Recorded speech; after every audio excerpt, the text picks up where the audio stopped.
Lebih lanjut soal mundurnya Hasan Nasbi sebagai Kepala Kantor Komunikasi Kepresidenan, kita ulas bersama mantan wartawan Istana Kepresidenan dari Harian Kompas, Suhartono. Selamat malam, Mas Har. Malam, Mas Adi. Oke, terima kasih sudah menyempatkan di sini. Mas Har, mundurnya Hasan Nasbi ini memunculkan dugaan nih kemarin-kemarin ini terkait persoalan struktur kelembagaan komunikasi Presiden Prabowo. Nah, menurut Anda apa yang terjadi sebenarnya? Kalau saya boleh mengulas sedikit ya ke belakang. Dulu itu sejak Presiden Jokowi sudah ada kantor komunikasi kepresidenan ya, kantor staf presiden KSP ya. KSP. Dari 5 deputinya itu ada 1 deputi 4 yang memang khusus untuk menangani strategi komunikasi presiden. Nah, Presiden Jokowi sebelum berakhir membentuk lagi namanya kantor komunikasi presiden yang kita kenal sekarang adalah Presidential Communication Office atau PCO yang dipimpin oleh Pak Hasan Nasbi. Nah, PCO itu menjalankan fungsi keempat dari kantor staf presiden, sehingga kantor staf presiden itu sudah tidak berwenang lagi untuk menyampaikan komunikasi presiden kepada publik. Hanya tugasnya adalah PCO. Nah, PCO Pak Hasan membentuk lagi 6 juru bicara presiden. Di situ kita kenal antara lain ada Philip Vermonte, ada Bu Adita Irawati, ada Tita Laura, ada Pak Ujang, dan 2 lagi. Nah, kemudian berkembang, muncullah kontroversi dan segala macam yang dianggap PCO kurang perform dalam kinerjanya menyampaikan komunikasi presiden. Nah, maka presiden menunjuk Pak Prasetyo Hadi sebagai Menseknek untuk membantu memperkuat komunikasi presiden. Oke, itu berhenti di situ. Oke. Seperti halnya Pak Pratikno, Menseknek di zaman Pak Jokowi, itu juga Menseknek boleh sebagai menteri senior di istana berbicara atas nama presiden untuk menyampaikan hal-hal yang memang diperlukan, melengkapi apa yang sudah disampaikan di juru bicara presiden. Zaman Pak Jokowi juga ada juru bicara presiden, yaitu periode pertama Pak Johan Budi.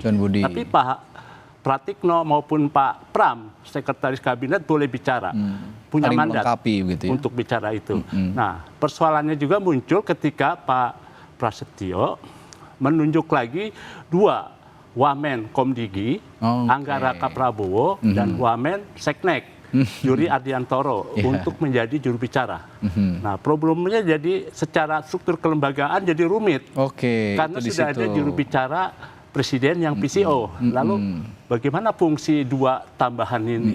Nah, ini yang membuat kalau saya bilang jadi makin rumit persoalan struktur kelembagaan. Sebetulnya waktu itu saya sudah bicara juga, cukup PCO saja, hanya akses dari Pak Hasan Nasbi diperkuat. Lebih mudah bisa mendampingi presiden atau mengetahui apa yang menjadi pikiran maupun kemauan presiden. Misalkan hadir dalam sidang kabinet, mendampingi rapat teratas, atau mendampingi presiden saat memanggil siapa atau menerima tamu.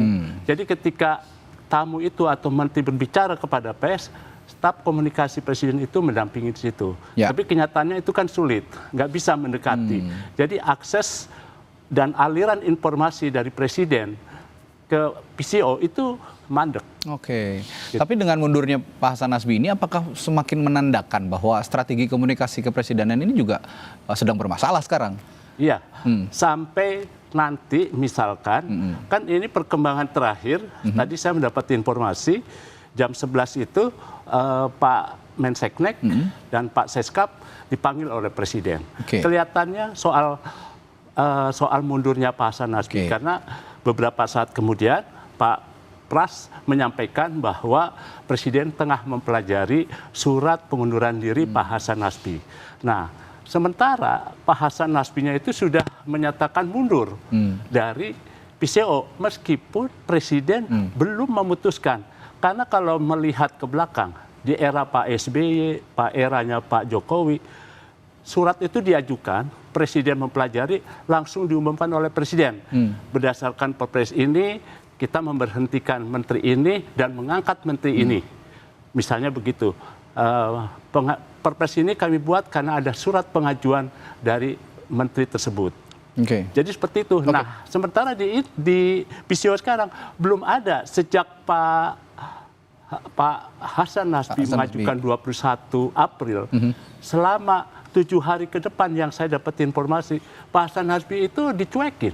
Suratnya itu nggak direspon, baik oleh Pak Prasetyo maupun Pak Seskap. Akhirnya beliau mengambil keputusan Senin kemarin untuk menyatakan mundur. Nah sekarang hari ini setelah Pak Hasan mundur baru Menseknek menyatakan Presiden tengah mempelajari. Bahkan ada pernyataan Pak Pras yang bilang Presiden belum tentu berkenan. Tapi bisa saja berkenan.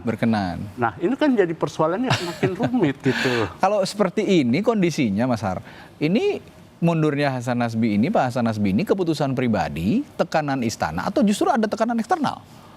Itu keputusan pribadi. Pribadi ya? Iya, saya pernah bicara dengan teman-teman di PCO.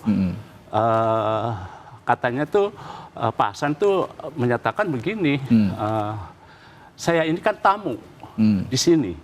Saya hanya menunggu Sohibul Bait. Saya tanya Sohibul Bait itu apa? Ya tuan rumah yang punya istana ini memutuskan saya mundur atau tetap bertahan atau saya dipecat gitu, di reshuffle. Nah, itu jalan pikiran yang memang dilakukan oleh Pak Hasan Nasbi karena beliau merasa Presiden satu ketika bertemu 7 Pemret sudah menyatakan kekurangan saya, tanggung jawab saya dalam komunikasi. Begitu di Sarasehan juga menyatakan itu kekurangan saya, tapi menyinggung kekeliruan yang dilakukan oleh Pak Hasan Nasbi dengan pernyataan yang boleh dibilang tidak serius, tidak substansial, tapi oleh media dikutip soal kepala babi yang dimasak saja. Itu yang kemudian bergulir, yang membuat Pak Hasan jadi merasa bersalah dan beliau juga saya rasa karena aksesnya sulit untuk mendapat informasi lebih dalam soal kegiatan agenda Presiden.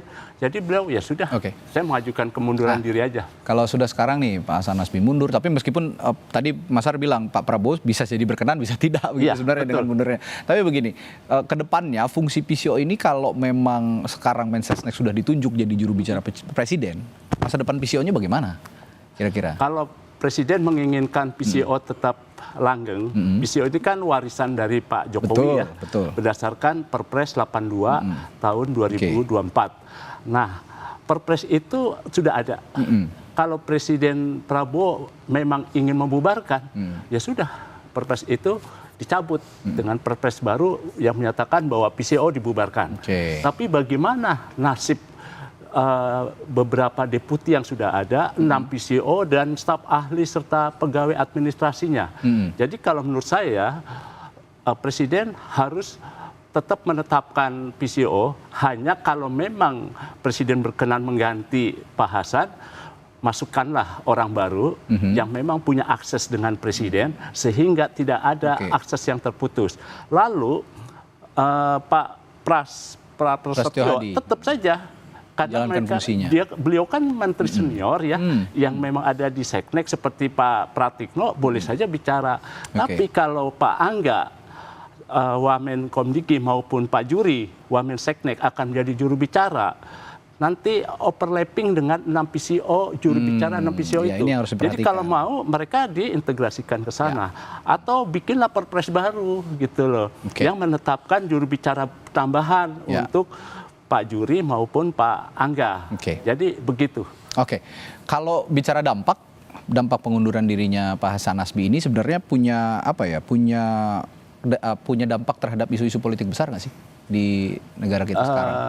Kalau melihat kinerjanya PCO yang selama ini juga biasa-biasa aja gitu ya. 6 PCO ini pernah juga saya kontak beberapa orang, wah Mas Hartono saya nggak bisa bicara karena belum dapat arahan. Nah saya kontak Pak Hasannya, aksesnya susah, jadi nggak dapat pikiran Presiden itu. Jadi menurut saya nggak apa-apa. Tetap berjalan, tinggal PCO-nya dicari orang baru, pengganti. Sedangkan Pak Prasetyo Hadi, biar tetap menjalankan fungsinya menjadi juru bicara, ikut menjadi juru bicara Presiden.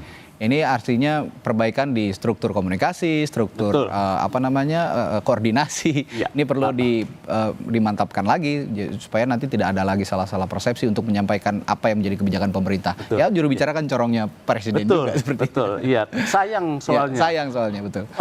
Presiden dan jajarannya sudah kerja keras gitu ya, mengatasi ekonomi, mencapai target 8%. Dan mengatasi persoalan-persoalan lain, tapi komunikasinya ke publik, apa yang disampaikan ke publik itu tidak bagus ya. Jadi kurang tepat diterima oleh publik. Oke, baik. Terima kasih Mas Har telah berbagi perspektifnya di Sapa Indonesia Malam. Sampai ketemu lagi, sehat selalu.